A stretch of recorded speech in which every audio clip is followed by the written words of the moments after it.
Welcome to the Rock's Back Pages podcast. I'm Barney Hoskins, and I'm in Hammersmith with my colleagues Mark Pringle. Hi, Barney. And Jasper Morrison-Bowie. Hello, Barney. Joining us for episode 165, all the way from Folkestone, is acclaimed novelist Michel Faber. Welcome, Michel. Hi. Michel is the author of Under the Skin, The Crimson Petal and White, and The Book of Strange New Things, and many other books, but he's just published his first non-fiction title, and it's about music. It's called Listen, On Music, Sound and Us, and it's fascinating. So we're going to talk about it, and we'll also hear clips from a 1995 audio interview with Nick Cave, and we may even turn our attention to a painter named Don Van Vliet. Michel, there's a lot of scattered autobiographical material in Listen, but the book is certainly not a music memoir per se. I know it was originally a lot longer than you had intended it or wanted it to be or finished it as. Does it still achieve what you set out to do? And can you sum up what that was? Well, my heart is still broken from all the things that I had to cut out of it, obviously, but people don't read enormous books about music. They have them on their shelves and say, maybe tomorrow. So I did have to... How did you know that? Well, you know, I've met lots and lots and lots of people who've bought The Rest Is Noise because it got reviews to die for. And of all those people, dozens of people, I've met one who's actually read it. And it's probably a marvellous book, but it is enormous and daunting. And I wanted Listen to be reader-friendly and inviting. I hope it is. But what remains in it, we got rid of all the things about scenes, musical scenes, and just concentrated on the things which looked at the act of listening. What happens when we listen? Why do we listen as we do? That's basically what we tried to carve it down to. I really like this thing of everyone kind of thinking that by playing music to their babies, that it'll be good for the babies. In fact, what babies hear is a massive amount of noise from the insides of their mothers. Yeah, it's very, very loud in there. And yes, I speculate that if you truly wanted to play someone music that took them back to their happy times in the womb, you would probably be playing them industrial music. I'm sorry to Neubauten and controlled bleeding, this sort of thing. Yeah.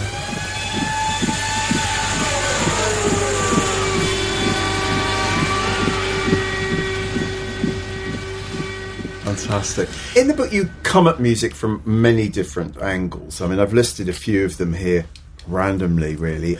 Fashion, racial bias, social use, misogyny, auditory biology, for just snobbery and shame, fetishization of vinyl, live performance, dementia, experimentation, charity shops, and indeed music journalism and album reviews. You know, is it fair ultimately to say that while the book celebrates music, it's first and foremost a kind of exercise in demystification? Yes, that's fair to say. I think the really deep, passionate, engaged love of music is a minority interest. And when you meet someone who really, really loves music for its own sake rather than for what it has done for them autobiographically, you're meeting quite a small number of people. Mm. It's similar to meeting people who are really, really into Renaissance art or gardening or, you know, breeding pedigree dogs or whatever. It's a niche thing. And for most people, music serves purposes, various social purposes. It helps them to bond with their peer group. Mm-hmm. It means there's something to talk about with the people at work. There's a new Rolling Stones album out. Everybody is aware there's a new Rolling Stones album out. You can have that cliched conversation about, is it a return to form, etc., etc. Mm-hmm. And these are ways of getting on with the people that you hang around with. And they really have nothing to do with what that music intrinsically might be doing for you. I mean, arguably, you know, I found myself thinking while I was reading the book that, you know, what we do here at Rock's Back Pages, in the end, isn't really about music. Sorry, it sounds like apostasy, but in a sense, it's true. What we're actually doing here is we're kind of wallowing in a certain amount of nostalgia. We're exchanging information. We're organising information and opinion. We do listen to music in the office, but I suspect that actually it's a sort of 1 or 2 removed from what you're trying to do in this book. Yes, and there's also that question that hangs over our listening, even those of us who regard ourselves as music fans. How long is it actually since we truly deeply engaged with the albums that we talk about? I mean, we're hoping later in the podcast to talk about Captain Beefheart. I love Captain Beefheart. How long is it since I've actually played Trout Mouse Replica?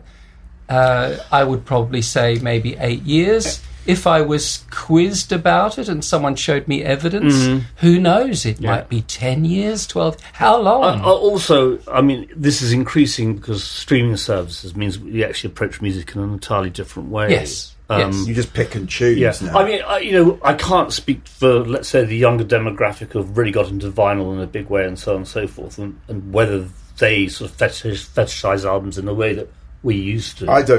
You don't think they do you? Well, there's a lot of evidence to suggest that much of the vinyl that is being bought is not being played. Right. It's being bought as a fetish object, as a way of demonstrating that you're into something old school and cool. And I'd say there are some areas of intersection. I mean, I was a very late raver, and I got into the sort of whole scene of the people who would have valve amplifiers, Tipshawn speakers, Torrens turntables, playing disco parties, which is about an obsession with the sound with vinyl, but is also social interaction and so on and so forth. So that kind of...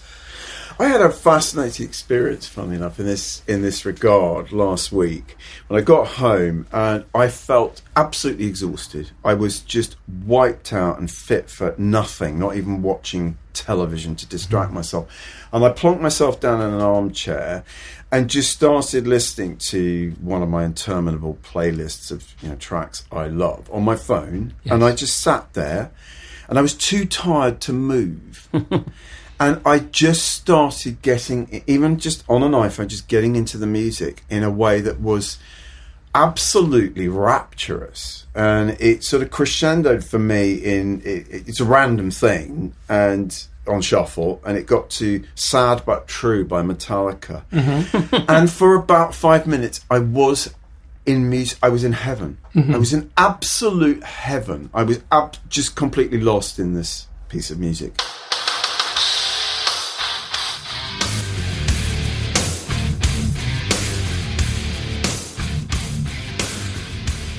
Well, one of the things really interesting. Yeah, one of the things that's interesting about that, I mean, there's a number of things that are interesting, but the fact that it was coming out of your phone, because there's a chapter in the book called Let's Rumble, which is about vinyl and the fetishization of vinyl and the deluded notion that there is more on a vinyl LP than there is on digital music. And the people who are really into that kind of hi-fi would have total contempt for you listening to something on your phone, for God's sake. Yeah. That could not possibly deliver a transcendent musical experience. But it did. But it did. It did, partly because I know the track, right? Yes. And that's always, I think that's an issue that's interesting to look at. There's also comes to the next, I mean, for example, I've got a really decent stereo at home, and I've hardly played anything through it in the last 18 months. And I've got these little Bluetooth speakers, which I can just turn on a Spotify into that, and that's the way I listen to music now. I'm not getting the fantastic experience of this beautiful stereo, but I'm listening to more music as a consequence. Well, so it's a trade-off in a sense. I think it's interesting. You mentioned earlier that there are, and I think this is quite probably true, that there are very few sort of true music fans who are really passionate to that deep extent, but don't you think that there's still some difference between music and other interests in that even for that level of music fans, many people would say that they are, on occasion, deeply moved by music? Yes, I think one of the special things about music is that it literally enters our bodies, our bloodstreams, before we have the capacity to analyze or make any judgments about it. So people's relationship with, for example, books or movies, it has to form when they're older because they can't, ingest it when they're younger. Whereas music, babies and toddlers are taking it in, and it is doing something to them.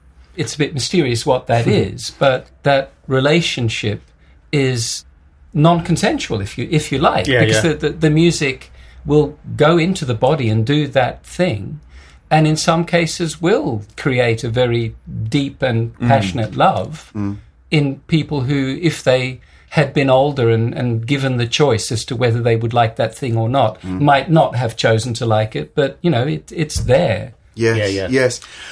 One of the chapters in the book, I know they're not chapters as such, but one of the pieces in the book is about live performance, and it's very interesting. And one of the things I think is interesting is that no one ever says, I went to hear X at the Albert Hall last night. Always privileges the sense of seeing, of sight. No one ever says, I went to hear this band. So it's interesting to me that sense is privileged over the auditory experience of music. I don't know why that should be. I see Mark's mouth about to open. Well, I mean, I think they say see because you are seeing it. Yes. But they absolutely go, well, decreasingly so, but they go to listen to what's been performed. But then why would you not put hear first? Because it's about music. It's not about how they look or what clothes they wear. Strikes me as more of a quirk of language than something kind of deeply indicative. I'm not sure. I don't know. I'm not sure about that. We can come to blows about this afterwards. Yeah, I mean, I think it's more that probably most people, if you said to most people, would you give up? Would you rather be blind or deaf? I expect most people would probably say they would rather be deaf. But they wouldn't be going to concerts. They wouldn't be going to concerts. That's a very good point. Or they're Evelyn Glennie who managed to kind of... Well, they might be. I mean, that's actually not true. They might be, because there are more senses that music can actually affect than just hearing. You can now buy sort of semi-speakers that actually sit on, like a backpack, sit on your back and help you feel the bass in a way that you can normally only feel with an enormous sound system. You could go raving as a deaf person. There's a chapter I had to cut out of the book for space reasons called I Said Hey, Hey, which is about the Glitter Band playing a gig at a particular venue.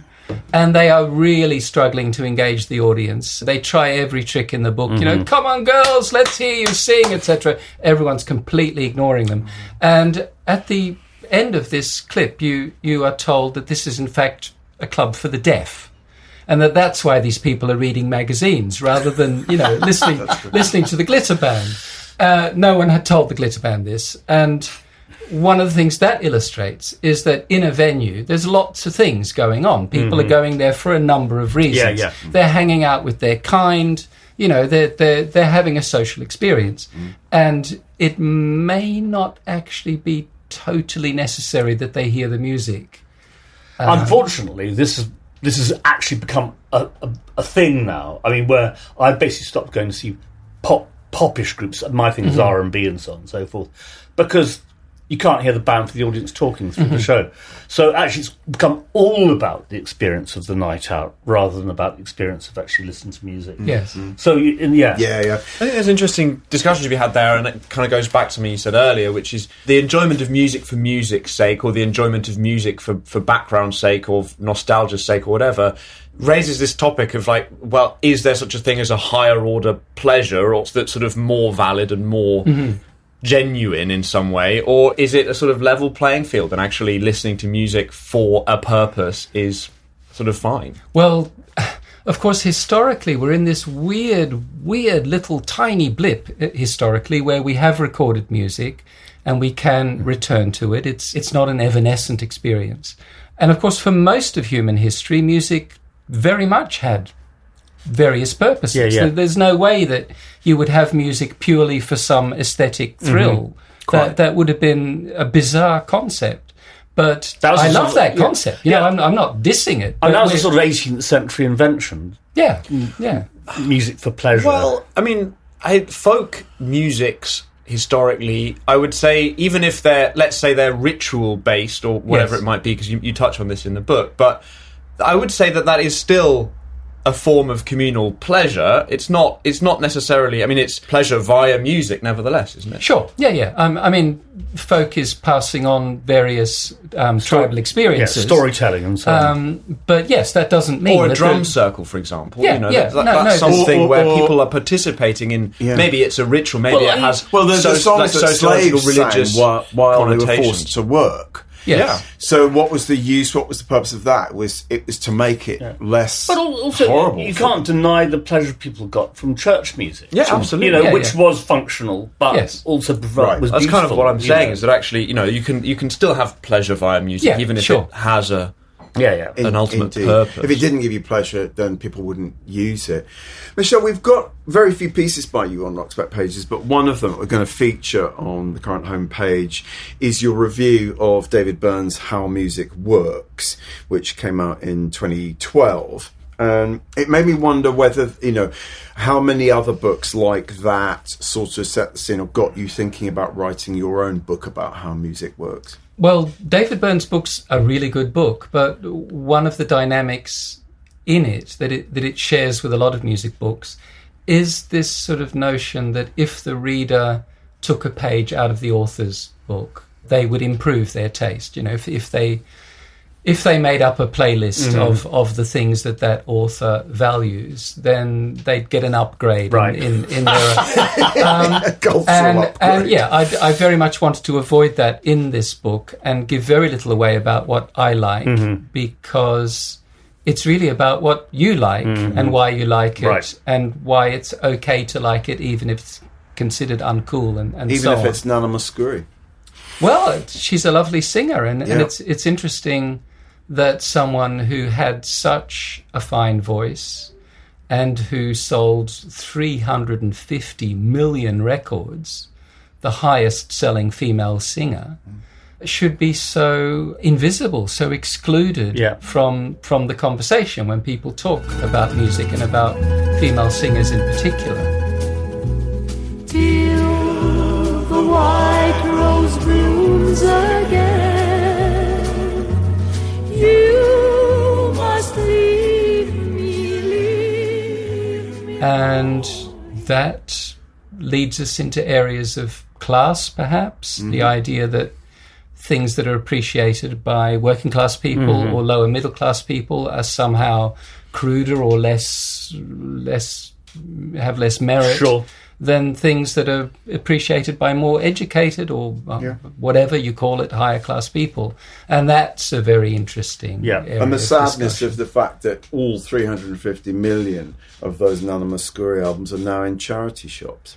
Not all 350 million, but yes, there's a chapter later on in the book called "The Dead Give Up Their Doonikins," which I love that chapter. is about where all that music goes. But of course, we are also headed for where that music goes. It's just one of those existential things. Yeah, you quote some friend of yours who works in charity shop. Who Yeah. says not only do people bring in old vinyl and books, they bring in like photograph albums Yes. and diaries. Their All human life grandparents' is diaries, here. and your friend feels so sad about that, and it is a kind of sadness. It's a deep I sadness. found photograph albums fascinating. They are. You know, I mean, it's this odd glimpse at someone else's it's a life that's with, being chucked away. Well, yes, Yeah. but there's no apparent narrative that you can discern. Yeah. All you can do is try and go from one picture to the next and one page to the next, and sort of try and make sense of it. And it's really It's interesting. fascinating. There's an interesting connection to our last guest, Kate Simon, who said that one of the reasons she loves photography is that what do people grab when they're leaving their burning house? It's Yes. their photo album, Not their jewellery. not their jewellery, not their albums. Not their MacBook.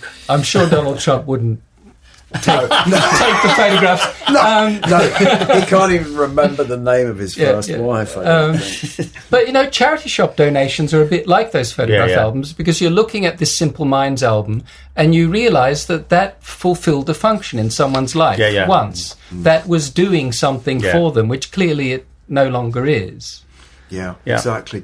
So quite early on in the book, you know, what I was enjoying, actually, but it slightly uncomfortably, was this sort of assault on my own assumptions, my own orthodoxies. You know, as someone who wrote for NME and was involved at the start of Mojo, and so I come from that sort of belief system, if you like, with a lot of reservations, as it happens, you know, and none more summed up than by the fact that the new issue of Mojo has got the Beatles on the cover, and the new issue of Uncut has got Bob Dylan on the cover. And no Paul Weller, wow.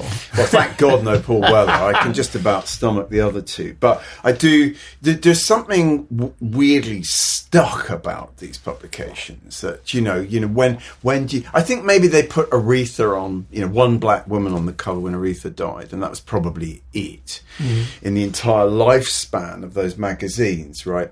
So what I loved your this quite severe critique of the whole 100 greatest albums list and all of that stuff I sort of grew up on, and now I guess I do disavow.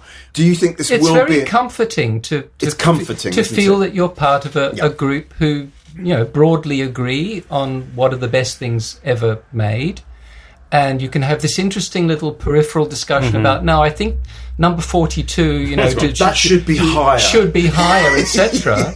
I completely hate lists. I always have.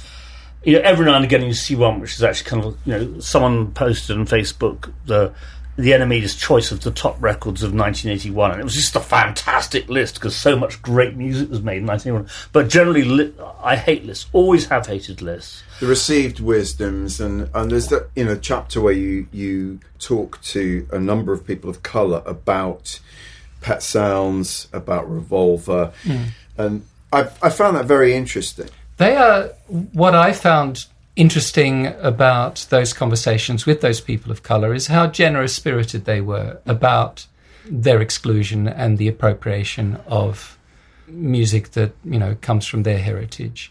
They weren't, you know, furious or demanding the music industry be turned upside down. They just wanted a little bit more acknowledgement. Yeah, if they were lucky, what's going on kind of snuck into this sort of upper echelons. In a sense, you know, the rock press has evolved in a certain particular sort of way, and we now have this huge legacy rock press, which is specifically about the past, because we got now generations of mostly men who grew up in the 60s, 70s, 80s, who are just massively nostalgic for the... Well, they want to be reminded that when they bonded with, you know, a certain Bob Dylan album, they were demonstrating good taste. And every month the magazine will remind them that, yes, indeed, when they you know, rated that album highly, they were correct. That's the function. I mean, I do agree that I don't think lists are particularly great because of the way that they sort of promulgate existing power structures, essentially, because it's like, once something has made it into someone's top 10, if someone else doesn't put it in there, then they're kind of in trouble with this sort of orthodoxy. But Semenyo Sesha, one of the people that you speak to, I think makes a really interesting point, which is that I think ranking is a need to organise our thinking, and our music appreciation is part of our thinking, part of our emotional lives. We need to ascribe value. What's my favourite stuff? What would I leave to my child? And for me, that actually does, I mean, it gets to the value of ranking things, of listing things, when it's done for an individual, right? Because we do, you know, all of this in-group, out-group stuff, it is all about finding a place for ourselves and finding out what our values are and what we want to... That is another way of saying what makes us feel comfortable, to return to your earlier point.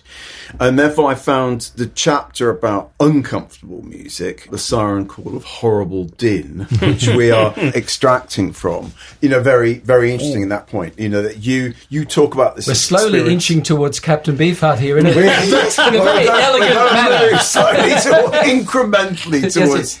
Anyway, go on. Yeah, but I mean, you talk about the experience of hearing the White Album at the age of 10, and even that, just taking that sort of chaotic double album taking that in was quite difficult. But you get to Revolution 9, the penultimate track, and you rightly point out that for most Beatles fans and pop fans, this was just a sort of an abomination. What the hell are they doing? You quote from Alan Smith's review that we have on Rock's back pages. He calls it a load of old codswallop. He's disappointed that they've... But you say, my 10-year-old self was electrified, and you say, it made my brain light up with strange thrills. I couldn't even say if I liked or hated it. The piece seemed supremely indifferent to what I thought of it, as indifferent as a giant alien organism might be to the opinions of puny earthlings. And in that moment, the path towards surrealist provocateurs like Nurse with Wound opened up, and I set foot on it, and other paths I might have trodden on disappeared from view. So that's an interesting kind of moment in your young life. And I know other people, obviously, like, you know, my dear friend Chris Bonn, who was Bieber Cop at NME, who was always trying to get me to listen to, you know, mainly German provocateurs, and it just would not stick because it just was not comfortable enough for me. Well, I mean, one of the quotes in the book is from a member of Einsturzen Neubauten saying, "We want to torture people." And, you know... that must have been it then. Well, yeah, evidently you did not wish to be tortured. And still don't. I've worked so people do, right? Yeah, I mean, paradoxically, I'm now part of a sort of London improvised music scene, which I reached very much in my old age, because I wanted to hear something I hadn't heard before. And it's really hard to find things that you haven't heard before, because the history of music has become so embedded in the present of music, with exceptions like grime and so on and so forth, which in themselves are really interesting. And so it was actually the only way to sort of kind of wake myself up in terms of music. I can absolutely understand that. I mean, when punk started evolving, one of the most interesting bands were Alternative TV, and they got slated because they were doing this, you know, improvised, sort of jazzy, chaotic music. Probably my favourite punk band. For me, they've stood the test of time. But the point is that as soon as they were giving people things they hadn't heard before, in this spirit of, hey, we're punks, we can do anything we like. When we said you could do anything you like, that's not what we meant. I mean, they were post-punk before post-punk, effectively. I mean, I remember seeing them at the 100 Club and thinking, this is actually more like Captain Beefheart, for example. You know, there was also a distinct like black element to some of the stuff they did. There was a kind of a sort of funk. You know, I use the word funk in the loosest possible. I like that passage that you read out, Barney, because for me, at a roughly similar age of about 10 is when I discovered the ability to burn CDs using iTunes. Right. And one year I sort of quizzed my dad in a sort of random way that a 10-year-old child does about what he liked musically, because I wanted to make him a sort of mixed CD for his birthday. And what ended up on that was like Honky Tonk Women by the Rolling Stones and Police People by Ornette Coleman. But to my 10-year-old self, like, both of those cohabited very happily on this mix, and I still love Ornette Coleman, and I still love that record. And it's like, you know, I don't think we necessarily need to always be made comfortable by that sort of thing, and I think that children especially can be more receptive to chaos. I was 11 when Purple Haze came out, and I hated it for about 3 months. I just thought it was the most appalling noise. And then one day, it's like a massive light bulb came on, and it actually changed the way I heard music. Now, of course, Purple Haze has become part of this massive Jimi Hendrix canon, but it's a really extreme piece of music. In a sense, it's a horrible din. It really really is. When you is. first hear it, I mean, it's those opening chords, which are sort of... It's violent. It's violent. And when I first heard Patti Smith's Horses, I thought, this woman can't sing. And in a way, this woman can't sing. But, you know, you then listen to it a number of times, and you realise this is an extraordinary thing. Sure. If your brain can, you know, revolve a bit.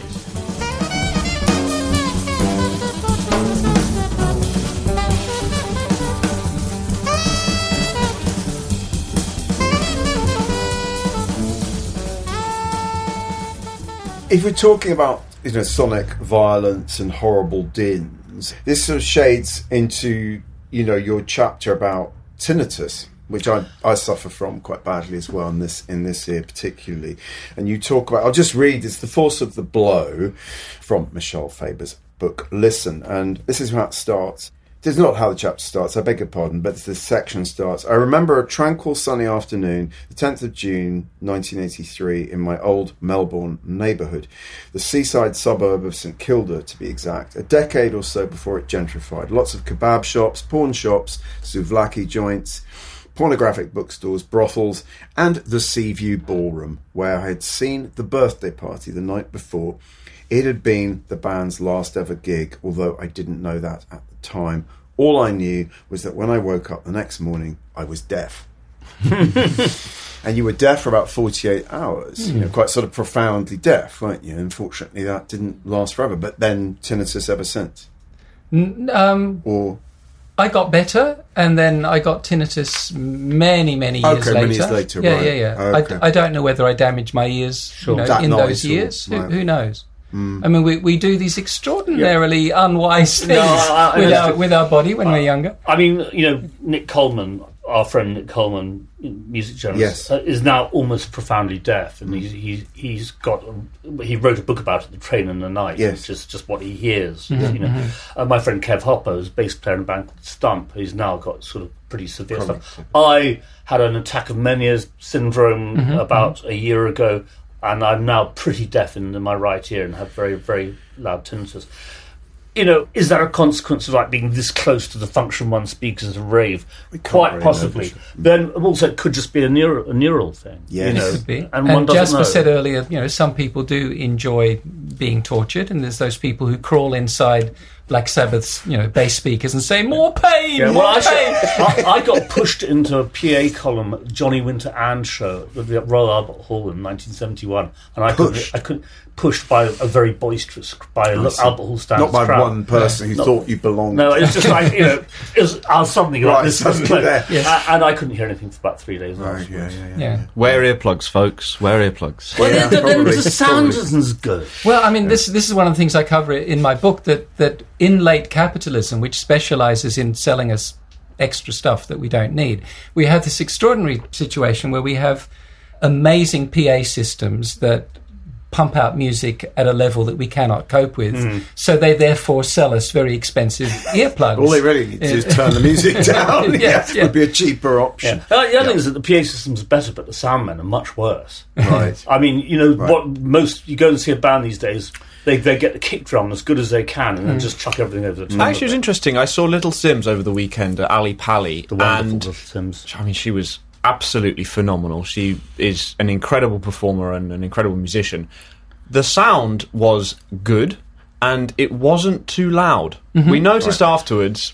You could hear each other speak. We could hear each other. It's like, wait, it is possible not to make it deafening. And nevertheless, it was a totally transporting experience. I saw Gazelle Twin at Bush Hall on Friday, and I was sort of up against the stage, so the speakers were next to my body, and I could feel there was a lot of wind flapping past my midriff, but I wasn't on the receiving end of it because I was next to it, and I certainly wasn't deaf coming out of that gig. And she was amazing, and everyone was focused on that gig. They weren't talking amongst themselves. Well, which is it can happen.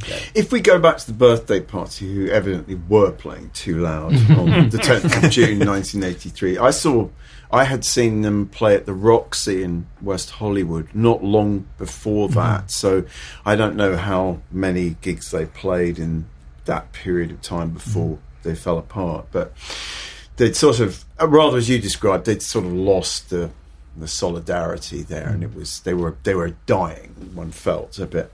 Anyway, the point is that back in 2002, 11 years before Scarlett Johansson starred in the film version of your novel Under the Skin, which I know Jasper, I really enjoyed that film. I thought it was. I don't know. Did you like the adaptation? I mean, for me, it's an ideal adaptation. It's so free; it doesn't feel obliged to attempt to make a. I have to confess, I haven't read the book. Fine. I mean, for me, the relationship of Jonathan Glazer's film to my book is similar to the relationship of Apocalypse Now to Conrad's Heart of Darkness. It's, Sure. it's that kind of leap. Interesting. Right, Which, you know, that's what you want as an artist, Sure. I would have thought. Completely. Amazing soundscapes in Oh, that yeah. film as well. I mean, Mika Levy's wow. great. I have not read the novel or seen the film, but I do want to interject there that I have read The Crimson Petal and White and thought it was magnificent. And I also, the poems that you wrote about Eva, your second wife, Undying, that collection of verse I think is extraordinary, so beautiful. I heard you reading from it at the Curious Literary Festival. So I just chuck that in before we go back to Nick Cave. yeah, but I wanted to say that. And so He's you written sent up very movingly about grief. Nick Cave. Well, Yes, quite. yeah, sure. I mean, you know, so you have a lot in common with Nick Cave. You sent us in 2002 this wonderful piece that's still on Rock's back pages, probably one of the earliest original pieces, aside from what I was occasionally writing for the site. It's basically going back to 1979 when you interviewed Nick and the late Roland Howard and drummer Phil Calvert of the group that then was known as the Boys Next Door. And it is absolutely fascinating. You wrote it you were a student at the University of Melbourne at the time. Glad to say that they subscribed to Rock's back pages. I checked that. But there was a student rag called Farrago, Yes. and you wrote some music pieces for that, including I did. and you interviewed the Boys Next Door. The impression one gets is no one else wanted to interview them or thought very much of them. And indeed, you're not very flattering about what you call the sanitised punk pop of that album, Door, which I have next door, I'm pleased to say. But it's very interesting to read about Nick, you know, who at that point, you know, you describe him as a fresh-faced, fairly healthy-looking young man. His hair was washed and fluffy. He wore a schoolboyish shirt and a stylish jacket. Indeed, neither he nor Phil Calvert would have looked out of place in an early lineup of Duran Duran. That didn't last. No, and they say within a couple of years, Nick's appearance would undergo an alarming metamorphosis, and his visage would loom out of the British music papers like a public health warning. Which is fantastic. And then you've got this kind of Q&A verbatim here of your conversation with them, and it's very fun. It's very interesting to someone who, you know, saw the birthday party numerous times here to see I them in handed transition. the cassette back to Farrago. They had such a given shame. it to me, and, you know, I couldn't afford to buy cassettes, so I was honour bound to give it back to them. If I'd kept it, of course, I could have given it to Wouldn't Rock's that back be pages. amazing? That would have been Do you brilliant. think it could be still sitting in a kind of box somewhere? In No, Melbourne? it will have Been probably thrown away. Kylie Minogue on it.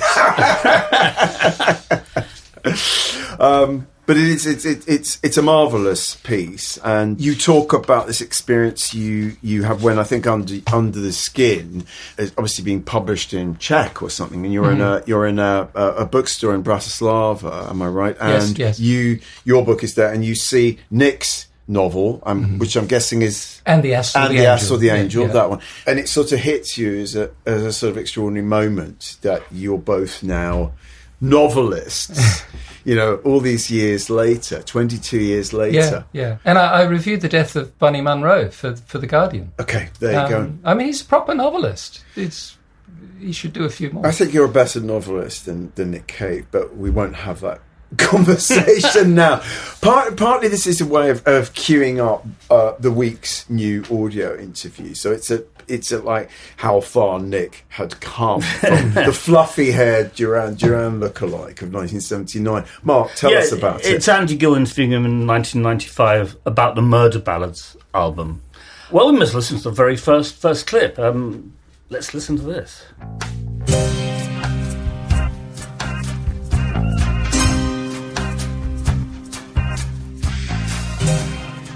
I mean, it's not exactly a new subject for you, is it? Really? Well, no, it's not. It's an idea I've been banging away at for years, really.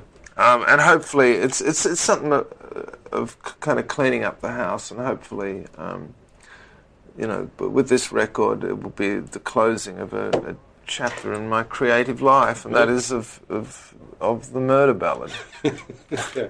I guess the only kind of thing lacking on the album, there seems to be a distinct lack of preachers on it for you. I mean, there's normally There's no preachers on it? Oh, good God. No. Well, I should have murdered one of them. That's for At sure. least.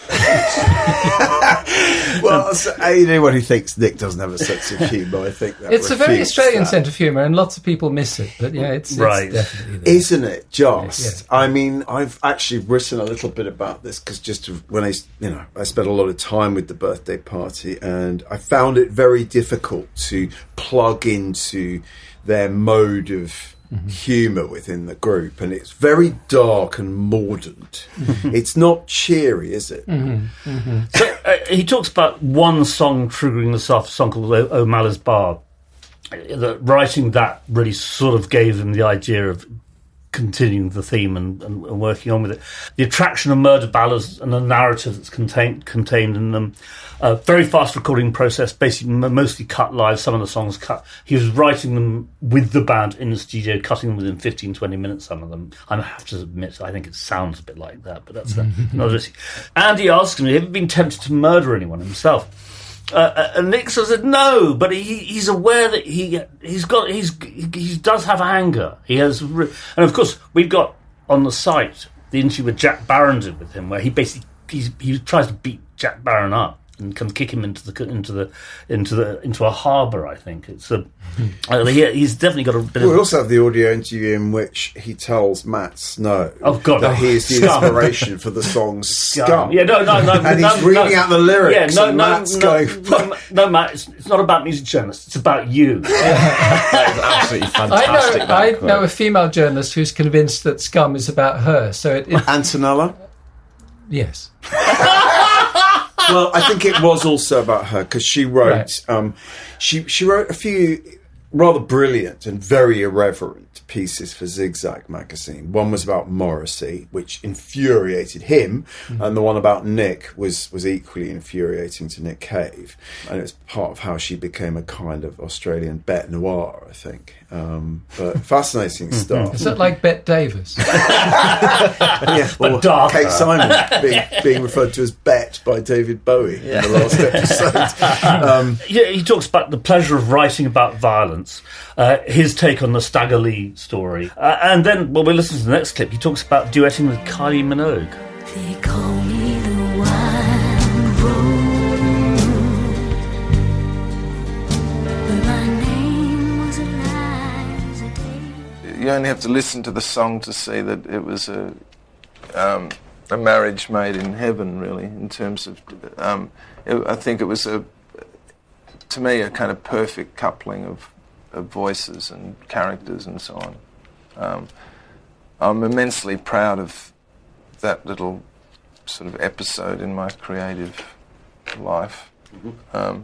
Something that I'd wanted to do for years, to sing a song with Kylie Minogue, and that she wanted to and did so with such enthusiasm and intelligence and courage was extremely gratifying to me. And I kissed her goodbye, said all beauty must die, and I leant down and planted a rose between her teeth. They call me the wild rose. Yeah, I mean, I really like what he says there. Yeah. And his question is slightly couched in the thing of, why did you do something with Kylie Minogue? But Kylie Minogue had already kind of changed her entire who she was by that point. And actually, it makes an enormous amount of sense. I mean, Kylie Minogue went from being the poppiest pop person, Neighbours, Stock Aitken and Waterman, to really, I think, a substantial artist, Sure. And I found Andy's question... Well, I mean, you can understand from a point of view of, if you were Kylie Minogue's manager and she's this squeaky clean, soap opera star at such a Stock Aitken Waterman, that maybe, as it were, getting creatively into bed with Nick Cave might not have gone down very well with some of her fans. I mean, I think that... No, but she was beyond that. She was already way beyond that by that. I mean, let's face it, Kylie Minogue is pretty cool. She is pretty cool. Well, what do you think of Kylie? And in the context of Australian culture, this apparently unlikely coming together of Nick Cave and Kylie Minogue. What's your take on something like that? As someone who spent, how many years were you living in Australia? I left in 93. Yeah. Right. Just when Kylie was getting credible. Well, are the two things connected? It's interesting, the credible thing, because yes, it is true that she changed and adapted her relationship with music in order to be less squeaky clean and more substantial. I'm not arguing with that. But there is also an evolution of the listener thing going on, where people who look back on themselves in the 80s no longer wish to have contempt for themselves for liking the things that they liked then. And they will then be tempted to say, well, actually, she was pretty good, because they don't want to feel that they were terribly uncool. Right. So all sorts of people then get rehabilitated in order to spruce up the taste that one once had. And the story of one's... The story of... yeah. But I think actually that's kind of sometimes where what we have on RBP comes in, because you can read interviews with Kylie in the 80s. I mean, Tom Hibbert's interview with Kylie, she actually comes out of pretty well. She's funny. She's engaged. She's a bright woman. And even at a time when, let's face it, Tom Hibbert as an interviewer isn't necessarily trying to rehabilitate Kylie Minogue. She does actually. I've been waiting for the Mark Pringle laugh, the proper big one. This whole podcast. Go on, sorry, sorry, Dan. But she does come out. Looking back, you can see contemporaneously. She is smart. She is sort of on it, and she's willing to make fun of the way that the press treat her. She's willing to kind of be a little bit irreverent and a little bit, and actually, so it's not. It doesn't have to be a retrospective rehabilitation. If you can look at something that was at that time and think, hang on a minute, you're absolutely right. There. While she was part of the Stark Aiken and Waterman machine, as a personality, she was always independent in a way that other people, like dear old Rick Astley, was unable to be at the time. Maybe. I mean, is this where we just briefly announce that Tom Hibbert's interview with Kylie is included in a book that we have put together, which is being announced as almost as we speak, coming out in February. It is a collection of pieces by and about the late Tom Hibbert, who we would say is certainly one of the funniest music journalists who ever lived. So 1st of February 2024, a book birthday. called... Oh, there you go. Well, happy birthday, Mark. if you behave, you might get a free copy. Published by 9/8 Books. With a forged signature of autograph of Hibbert in it. A dead man's signature. No, I hope not. Anyway, it's called Few A Readers, ? The Life and Writing of Tom Hibbert. And we would say this, but we think it's pretty great. Pretty great, yeah. It's very funny. I can still say, having read it innumerable times while proofreading it, I was still finding myself laughing out loud at sections of it. He was incredibly funny, and the contemporary reflections that we were able to invite our contributors to write are funny, moving, and run the whole gamut. So it's Yes, we've got very, very nice pieces by everyone from Mark Ellen to Sylvia Patterson to Robin Hitchcock. Oh, and a wonderful blurb from Neil Tennant, who of course worked at Smash Hits with Tom. Anyway, Shall we talk about Captain Beefheart? Well, just before we do that, I just wanted to go back to this, just the sort of evolution of Nick Cave, and I just wanted to quote from this piece you sent us, which you talk about your memory of Cave at that gig in 1983. Every time Nick Cave fell down, which was frequently, a shudder would pass through the wooden boards, and Roland Howard, seething with disdain, kicked Cave in the ribs and yelled, "Get up, you cunt!" And then you say a little further on, if someone had predicted that Nick would one day publish a fine literary novel and croon piano ballads like Into My Arms to a hushed audience at the Barbican, I would have laughed.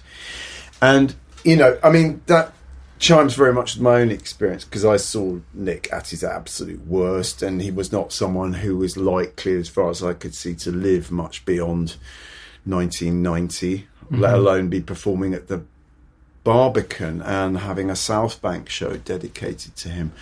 I mean, it is extraordinary how he managed to stay alive and survive and turn himself into this, very credible artistic figure. What do you think about Nick in 2023? Well, the thing that I find enduringly poignant about Nick is not any of those things. It's the fact that his father died before Nick was able to demonstrate to him that instead of being this drug-addled fuck-up, he actually had these literary talents that flowered in a way that his father would have very Who much... was an English Who was teacher. an English teacher. Right. Would have very much appreciated. And for me, the sort of luminescent poignancy of that career is that all those things came after the death of that father, who, as far as he was concerned, had this failure, this self-destructive loser of a son. Yeah.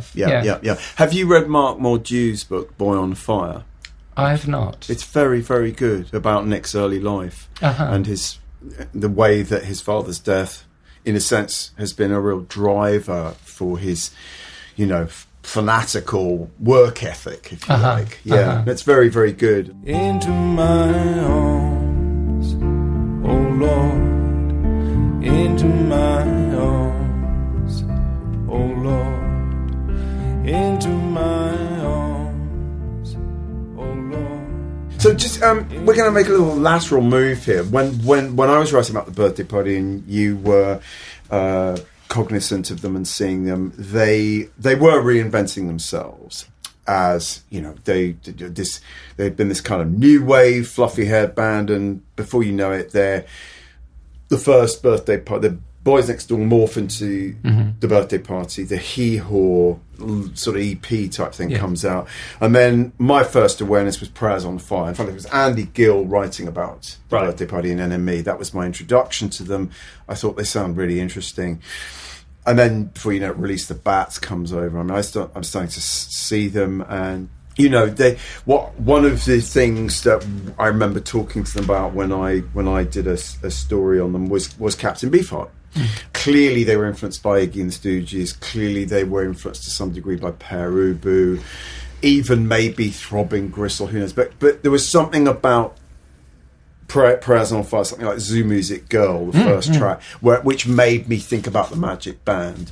And we're mentioning Captain... Well, even the beginning of Big Jesus Trash Can. Kaboom, boom, boom, boom. Yes. It's Beefheart.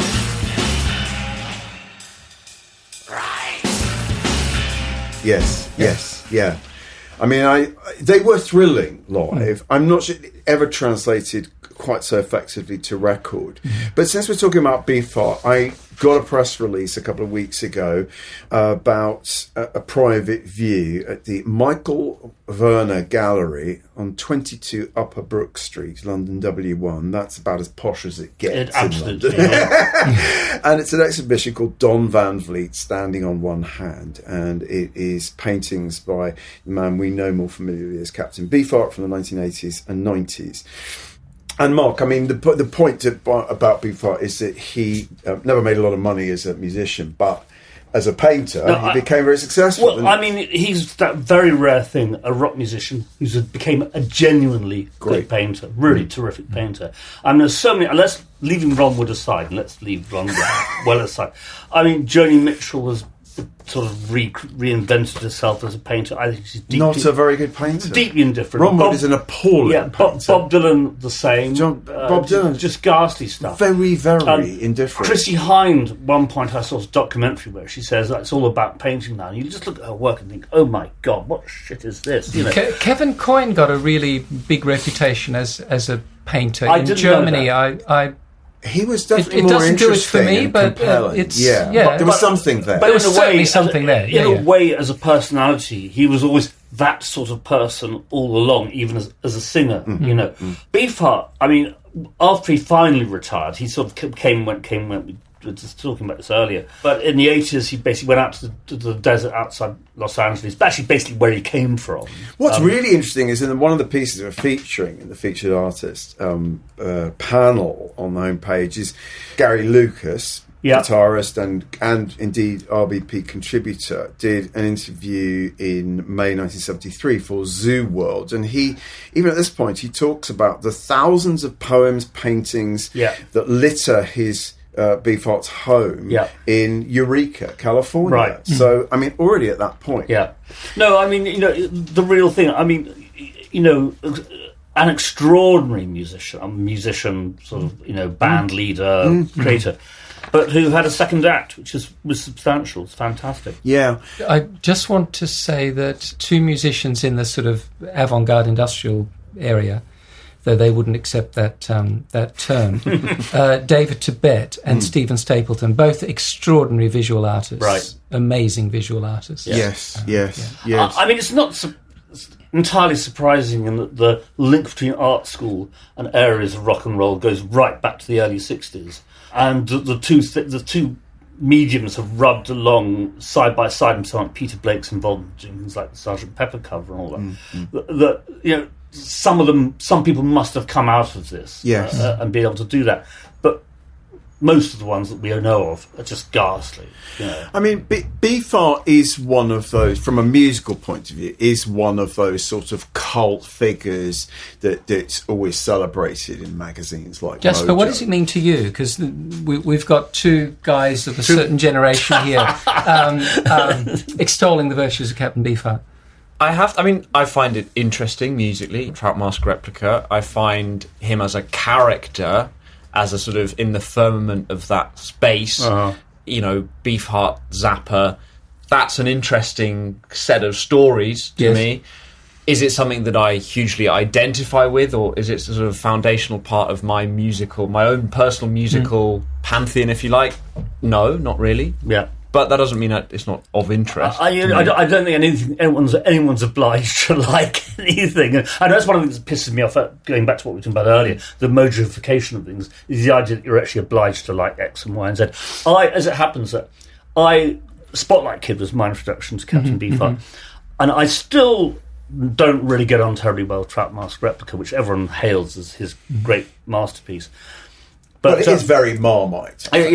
But my sister's then boyfriend, who was the ENTS secretary at Cambridge Tech, gave me a copy of Spotlight Kid when it came out, and then he brought us to see him at the Albert Hall in 1972, and it's one of the great shows I've ever seen in my life. And I've seen, like Barney and all of us have seen so much music over the years.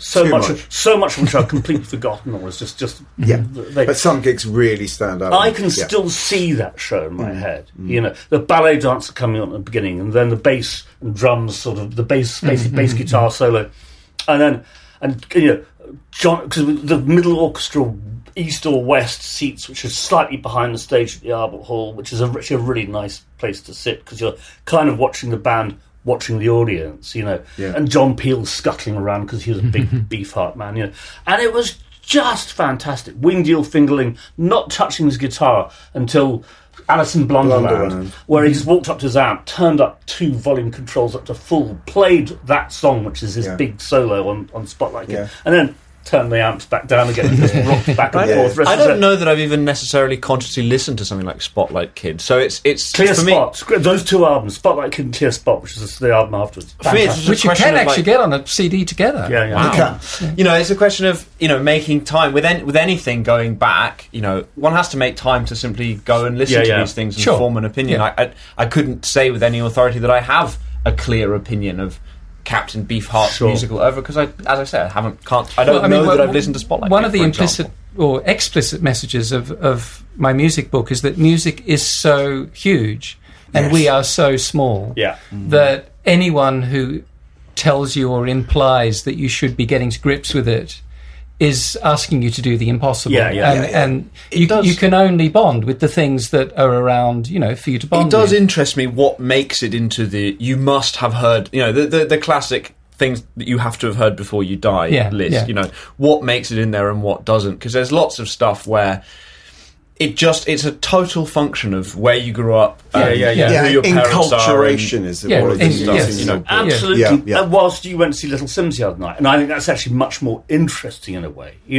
Why do you have to just go back all the time when there is fantastic stuff. I think one of the joys today. of getting older is actually just care so much less about what people think you should be listening to. Right. 'Cause Yeah, yeah. I really do not give a flying fuck. I listen to Radio 3 I these like days. what I like, and I don't like what I don't Yeah, like. and I really don't care what anybody thinks of my opinions. There's think that's also that absolutely right. interesting dynamic where, I mean, I played Louisa, my girlfriend, the Spotlight Kid, for the first time. She'd never heard it. And she didn't like it. Right. And Fair there enough. was a chapter that I took out of the music book for the reasons. Beefheart chapter. No, it was called the Day Kate Bush Turned to Shit. It was about what happens when you play something that you really, really like to someone who, Really as hates the it. seconds pass, you can tell that they really, really don't. Yeah. And how that changes your feeling. perception of you actually hear it differently, as if you're hearing it through the ears of this person who's It's really interesting. not impressed. That is interesting. That's very interesting. I So- experience that when I sit down with someone and say, "This is the funniest film ever made." Oh, that's and they very sit cool. there stone faced, and you suddenly go, Yeah. "It's not very funny." This is one of the reasons why I don't play music to other people. Like my girlfriend, I mean Susanna, I don't. Because it's too hurtful. Well, if she no, doesn't it's just like it's also why the hell? It's not my job to lecture her on what my taste. No, of course. You know, I'll put stuff on in the just whilst doing other stuff, and sometimes I really like this, and sometimes But philosophically, we never who know cares? what other people are hearing when we're playing their Well, music. But it can also be a lot of fun to exchange with someone a set of things. I mean, Yes. I love, for example, if you're in a car with a group of people, if you say you each get one track at a time and you go round, Yes. you get some really interesting conflicts it's of stuff only, that it's only goes fun on. if you like what they're playing you. Otherwise, it's a complete Well, no, because nightmare. you never have to, it's that sort of absolved by the fact that it's only ever one track, and anyway, the driver gets to veto anything. So, but I think I really enjoy sharing these with other people. I'm just going to finish this Beefheart section of the episode with a quote from the last pieces we're featuring. It was by the great Tim Page, who was the Washington Post music critic, and it's from 1999, and he's sort of, summarising Beefheart's career as he sees it. Back in the early 70s, when Captain Beefheart was at the decidedly sub-stratospheric pinnacle of his fame, there was no faster way to clear out a party than to put on one of his records and turn it up. From the moment the phonograph needle settled into a Beefheart groove, everything changed. A crunching dissonance rent the air, complicated time signatures and opaque poetry upset polite conversation and rattled the Mateus Rosé. Beefheart's roar of purest gravel and the untrammelled violence of his rhythms sent resident hippie into bummers. That reminds me of when I used to, in about 1970, borrow my brother's copy of White Light, White Heat, There you go. Underground, Same thing. take it to a party, Yeah. play Sister Ray, and it'd be, oh, bummer, man, take it off. You're really bringing us Take off down. that horrible din.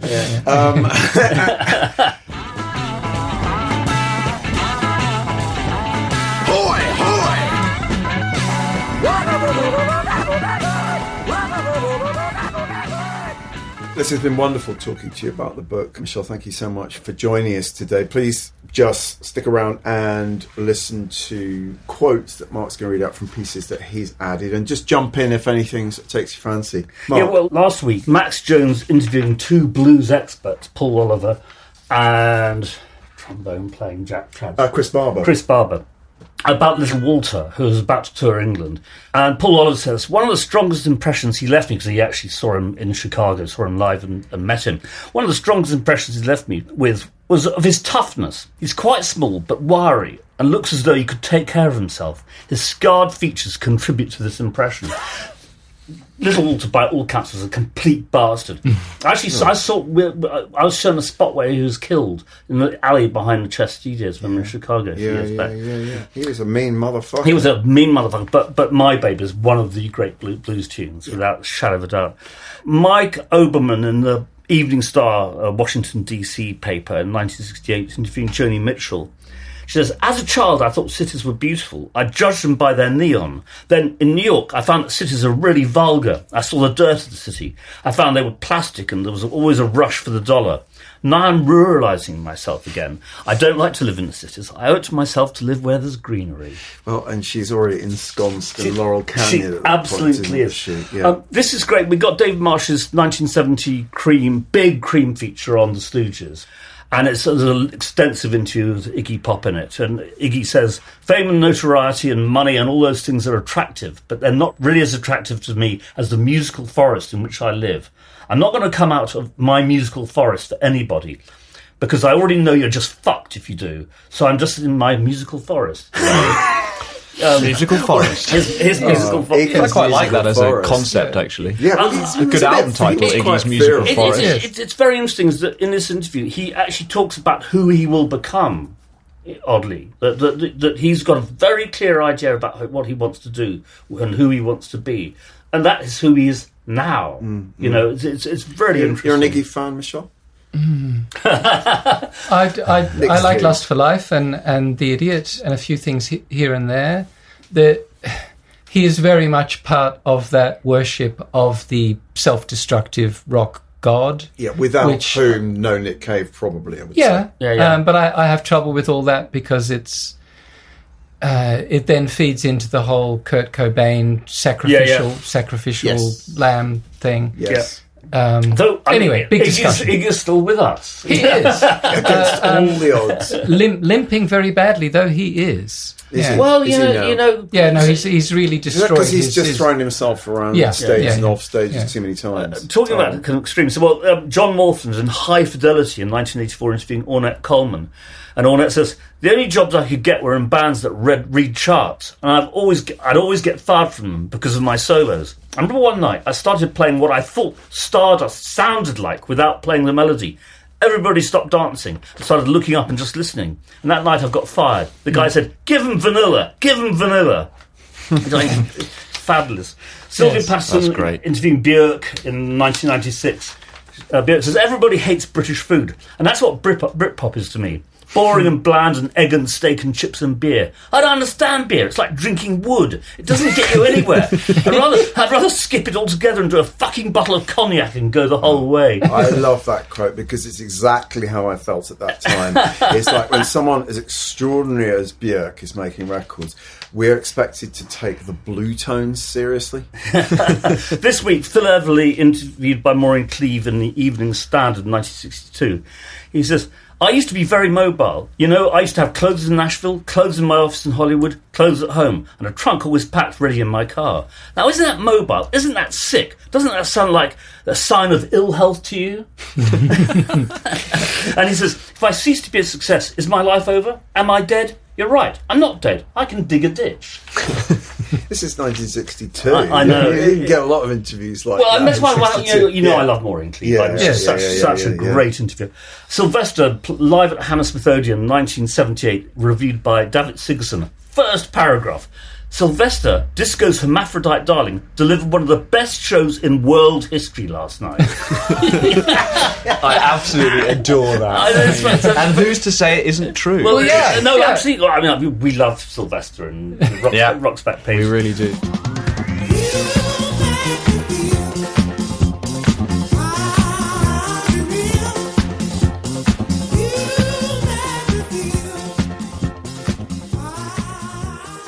David McCalmont on Bernard Butler to Sylvia Patterson, 1995. Basically, he told her they were breaking up. She didn't know that when she went to interview him. I don't know about... I love You make it sound like a marital breakup. Well, it kind of... We'll get there, you know. I mean, that album is just fantastic, McCallum Butler. It's such a great record, you know. It was one of... It came out of nowhere at the time, and it's a lot of... What was the first great single they did together? Yes. Which is really fantastic. See, I'm with Jasper on this. They are on that list of 950 trillion that I might get around to, but, you know, life will run out. Whenever, you know. Anyway, David McCallum says of Bernard Butler, that's basically the problem. We can talk about music and nothing else. There are pregnant silences when we're together. It's embarrassing. We understand each other musically, and that's about it. I can't deal with that kind of emotional distress. He speaks about music with ease. With any other topic, he's quite inadequate. And I need to communicate. And later on he says, I'm a disappointment to black heterosexual men because fundamentally I'm not part of their struggle. And they'll let me know that when I walk through Leicester Square wearing something slightly colourful or tight. That's great. That's my lot. Jasper, what have you got? First of all, I'd like to mention the aforementioned Kylie Minogue, a review of Body Language by Jude Rogers in The Word in January 2004. Taking the zeitgeist by its shirt tails used to be Madonna's job, having hunches about cutting-edge producers and trends, placing a jazzily painted nail on the cultural pulse. The rebranding of a derriere and a canny collaboration with Kathy Dennis later, Kylie has half-inched her mantle. The Antipodean chameleon works reinvention like a professional, yet without Ms. Chacon's subversive nous. But then, how could she? This is Kylie, the pop princess you can't fail to love. Despite an inauspicious musical past, she has come to represent the credible face of pop. There we Yes, go. Well, there we are. the case is rested. Jude Rogers actually was my interviewer, sort of chairperson Right. at an event in Bristol. And she was great. And she's fantastic. written a book called The Sound of Being Human, which Yes. is lovely, absolutely lovely. No, we love Jews. She's great. Yeah. Moving Great. on Okay. to... Was that just recently then? Like a week and a half ago. Yeah. Moving on to 2013, Goody Mob returns, Steve LeBate in Paste magazine. We legendary trendsetters, Cujo says, and it's about time for southern hip-hop culture to take a fresh turn going into the 21st century. It's all about new ideas, new sounds, presenting it in a whole different way. We want to be that window in the smoking section, a breath of fresh air, an option to the people out here who really take hip-hop as a culture and not just something to sell. Mm-hmm. And I think Goody Mob's influence can't really be understated when it comes to that southern hip-hop sound. Outkast alongside They were them. one of the original Absolutely exponents, really. and it's a really interesting interview. I mean, it's well worth reading. I mean, he goes on to say, I think the mixtape era messed up a lot of stuff. People just thought, oh, they rapping, I can do it. Back in the day, you really had to go through something to say something. But some of these artists haven't been through anything. Their senses haven't been exercised, and to even have the mental capacity to want to sit down and strategically plan out an album, that's how all our records work. We planned out all of them. So much of this current music is not well thought out. They're duplicating stuff that's already been done. You got to take the time to do your homework so you won't be saying the same thing somebody else is saying. And I think, that's Fair point. pretty astute and pretty on the money there.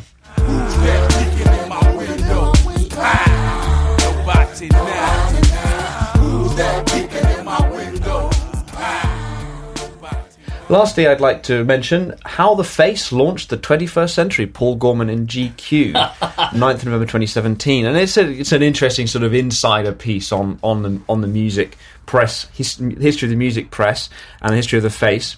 Acid House provided the wake-up call, rendering the behind-the-velvet-rope Soho-centric elite champion in the page of the Face obsolete in a single sequence from a Roland TB-303.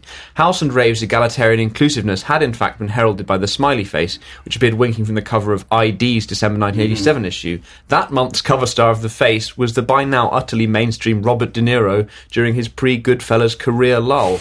Which is interesting. It goes on. Paul Gorman goes on to mention how the vital role that Cheryl Garrett played in kind of bringing the magazine back from the brink of essentially Nick Logan wanting to shut it down. I understood that Nick needed to make a bold statement. My point was, something amazing is coming along. We ought to be around to address it, says Garrett, who then became the editor of the Face. Yeah, that's really interesting. We did a very nice absolutely. podcast episode We love Cheryl. during lockdown, didn't we, with Cheryl? And that was when her last book came out. She really knows her stuff, doesn't she? Yeah. Like her very much. That's it for me. Brilliant. Okay, well, we've come to the end of the episode. Thank you so much for joining us today, Michelle. It's been a delight. Thank you. Good. Really hope so. And so, to listeners out there, if you've enjoyed this episode, please follow our podcast on Spotify, Apple Podcasts, or wherever, as they say, you get your podcasts. And do give us a review if you can. Also, please visit Rock's Back Pages, where subscribers can read well over 50,000 articles and listen to well over 800 audio interviews with everyone from Jimi Hendrix to the aforementioned Kate Bush. Check to see if your local library subscribes to Rock's Back Pages, and if it doesn't, please suggest they take a free trial of the world's largest archive of music journalism. And on that note, we're all going to say goodbye.